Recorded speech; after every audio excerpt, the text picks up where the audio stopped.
تو وہاں بھی یہ ضابطہ ہے القدح لیس بغیبت فی ستۃ، القدح لیس بغیبت فی ستۃ، 6 چیزوں میں غیبت نہیں ہوتی، 6 چیزوں میں غیبت نہیں ہوتی۔ متظلم، اب ایک شخص کے ساتھ ظلم ہو رہا ہے، وہ کسی کو بتاتا ہی نہیں ہے کہ غیبت ہو جائے گی، ظلم دور ہو جائے گا؟ اسے جانا پڑے گا نا کسی انتظامیہ کے پاس، کسی بڑے کے پاس، کسی جسٹس کے پاس۔ متظلم، ظلم ہو رہا اس پہ، مظلوم کیا کرے گا؟ اس کو تو داد رسی کے لیے کچھ کوشش کرنی پڑے گی۔ اگر وہ بیٹھا رہے نہیں یہ تو غیبت ہو جائے گی، تو میں نے یحییٰ صاحب کے پاس نہیں جانا، تو یہ غیبت نہیں ہے، آپ اس کو بتائیں تاکہ آپ کی مدد کی جا سکے۔ وَمُعَرِّفٍ، کسی کا تعارف بنا ہوا ہے تو بھی غیبت نہیں۔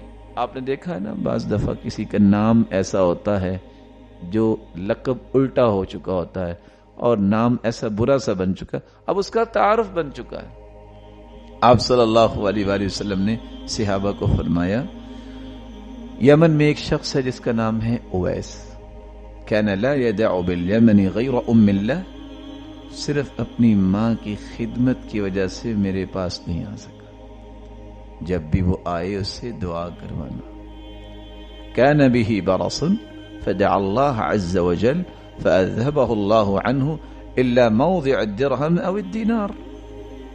ساتھ آپ نے صرف تعارف کے لیے پیش کیا، فرمایا اس کو برس کی بیماری تھی جو جسم پہ نشان پڑ جاتے، اس نے ہی دعا کی تو اللہ نے ساری بیماری ختم کر دی، لیکن ایک درہم یا دینار کی جگہ ابھی بھی اس کے جسم میں باقی ہے جس میں وہ بیماری ہے۔ ویسے یہ غیبت ہے کہ نہیں؟ لیکن آپ نے نشانی بیان کی، اس لیے سیدنا عمر رضی اللہ تعالی عنہ جب بھی یمن سے کوئی قافلہ آتا تو کہتے افیکم اویس، کیوں بھی آپ میں اویس تو نہیں ہے کوئی؟ اور پھر وہ آئے اور سیدنا عمر نے اسے دعا کروائی۔ متظلم ومعرف ومحذر، کسی شخص سے ڈرانا ہو، کوئی شخص دھوکے باز ہے تو اس کے بارے میں بتانا کہ بھائی محترم اس سے کاروبار نہ کرنا، یہ دھوکہ دیتا ہے، یہ غیبت نہیں ہے۔ ہم اس بات کو غیبت سمجھتے ہوئے مسلمانوں کا نقصان کروا دیتے ہیں۔ اسی طرح کوئی رشتے کا معاملہ ہے تو آپ صلی اللہ علیہ وسلم نے اس کو غیبت نہیں کہا۔ فاطمہ رضی اللہ تعالی عنہ ایک صحابیہ ہے، وہ آئیں اور آ کے کہتی ہیں اللہ کے رسول صلی اللہ علیہ وسلم 3 لوگوں کا پیغام آیا ہے، میں کس سے شادی کروں؟ مشورہ لیا، معاویہ، ابو جہم، اسامہ۔ تو آپ نے کیا فرمایا؟ اما معاویہ فصعلوک، معاویہ ایک غریب آدمی ہے، کل کو پھر نہ کہنا کہ میرا تو خرچ ہی پورا نہیں ہوتا۔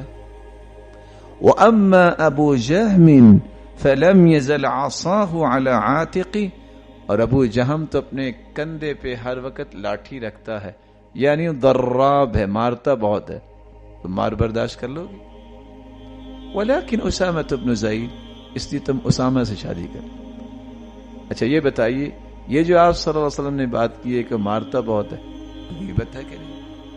لیکن یہاں غیبت نہیں ہے، اس کی زندگی کا مسئلہ ہے، اس نے زندگی گزارنی ہے، اس کا صحیح مشورہ دینا، یہ غیبت نہیں ہوگی۔ متظلم ومعرف ومحذر ومستفت، فتویٰ پوچھتے وقت بھی غیبت نہیں ہوتی۔ اور آپ دیکھتے ہیں کہ آج عورت اپنے خامند کے بارے میں فتویٰ پوچھتی ہے، یہ غیبت نہیں ہے۔ ہند رضی اللہ تعالی عنہ آئی اور آ کے اللہ کے رسول سے ایک سوال کیا، یا رسول اللہ صلی اللہ علیہ وسلم، ان ابا سفیان رجل شحیح، میرا خامند ابو سفیان بڑا بخیل ہے۔ کیوں جی یہ غیبت ہے کہ نہیں؟ لا يعطيني ما يكفيني وولدي، جتنی میری ضرورت ہے وہ پوری نہیں کرتا اور نہ ہی بچوں کا ایک خرچ دیتا ہے۔ افآخذ منه وهو لا يدري، اگر میں چپکے سے لے لوں بغیر بتائے اس کی جیب سے اور اس کو پتہ نہ چلے، جائز ہے؟ اب یہ سوال ہو رہا ہے اور امت کے لیے یہ پیغام جانا ہے کہ آئندہ سے امت کو کیا کرنا ہے. تو آپ نے کیا فرمایا؟ خذی ما یکفیکی وولدکی بالمعروف. تم اتنا لے سکتی ہو بغیر بتائے بھی معروف طریقے سے. معروف کی ضرورت پوری ہو اور آپ پریشانی میں ہیں، یہ نہیں کہ اتنا ہی نکال لو کہ آپ کو مار کھانی پڑے. معروف طریقے سے. تو یہاں صحابیہ نے اپنے خامن کے بارے میں لفظ بول دیے، بخیل ہے، وہ تو میرا خرچ نہیں پورا کرتا. بلا شبہ یہ غیبت ہے، لیکن یہاں وہ ایک مسئلہ پوچھ رہی ہے، اس کا شرعی حل چاہ رہی ہے. تو یہاں استفتاء میں یہ غیبت شمار نہیں ہوگی. مظلوم، متظلم، کسی کے بارے میں تعارف کروانا، معرف، کسی کے بارے میں ڈرانا کہ مسلمان مزید دھوکہ نہ کھائیں، محذر، ومستفتن. اور اسی طرح حدیث کے الفاظ ہیں لَيُّ الْوَاجِدْ يُحِلُّ عِرْضُهُ وَعُقُوبَتُهُ. ایسا انسان جو ظلم اس اعتبار سے کرتا ہے کسی کے مال اس نے ادھار لیا، اب وہ واپس نہیں کر رہا. لَيُّ الْوَاجِدْ، مال موجود ہے لیکن قرض نہیں واپس کر رہا.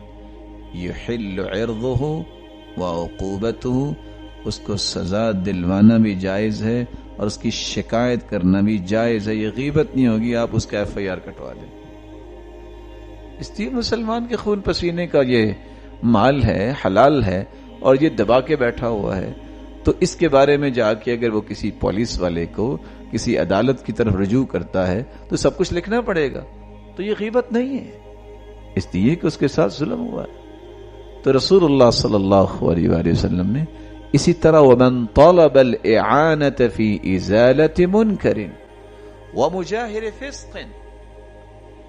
ایک شخص ظاہر باہر گناہ کر رہا ہے، یعنی آپ کے سامنے ایک شخص شراب پی رہا ہے تو آپ کہیں میں نے اگر جا کے بتایا نا تو یہ تو غیبت ہو جائے گی.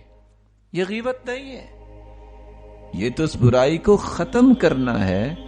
تو جو ظاہر باہر گناہ کو روکنا اور اس کے بارے میں اطلاع دینا ہے، یہ بھی غیبت نہیں ہے. وَمَن طَلَبَ الْإِعَانَةَ فِي إِزَالَةِ مُنْكَرٍ. اور چھٹی وہ چیز کہ کوئی معاونت طلب کرتا ہے کسی برائی کو ختم کرنے کے لیے، تو وہاں بتا کے ہی معاونت طلب کرے گا. مدد کسی سے مانگے گا تو تفصیلات بتانی ہی پڑیں گی. وہاں بھی وہ ظلم نہیں ہوگا، وہاں بھی وہ غیبت نہیں ہوگی، بلکہ اس کے لیے شریعت نے جائز رکھا ہے. رسول اللہ صلی اللہ علیہ وآلہ وسلم کے صحابی کی بات کرنے لگے تھے. معاویہ بن ابی سفیان کہتے ہیں جب ابو ذر ربضہ چلے گئے تو عراق سے ایک گروہ آیا، کہنے لگے اے ابو ذر قد بلغنا الذي صنع بك فاعقد لواء يأتيك رجال ما شئت. عراق آپ کے علم میں ہے، آپ نے مسجد نبوی میں کھڑے ہو کے فرمایا تھا الفتنۃ ہاں ہونا، الفتنۃ ہاں ہونا، فتنہ یہاں سے اٹھے گا. اور آپ نے عراق کی طرف اشارہ کیا، دنیا میں جتنے بھی فتنے آج تک اٹھے ہیں اسی علاقے سے اٹھے. کوئی بھی فرقہ اٹھا ہے اس کی جڑ یہاں سے پیدا ہوگی. تو عراقی آ کے کیا اس کو پٹی پڑھا رہے ہیں؟ ابو ذر سنا ہے کہ آپ کو ربضہ بھیج دیا گیا، تم جھنڈا بلند کرو، آپ کے پاس ایسی فوج آئے گی آپ دیکھتی رہ جائیں گے. انہوں نے کیا جواب دیا؟ اللہ تعالیٰ نے ان کو ایمان کیسا دیا تھا؟ کہتے ہیں مہلن یا اہل الاسلام، اور اسلام کے دعوے دارو رک جاؤ، مہلن ذرا رکو، میں تمہیں بتاؤں.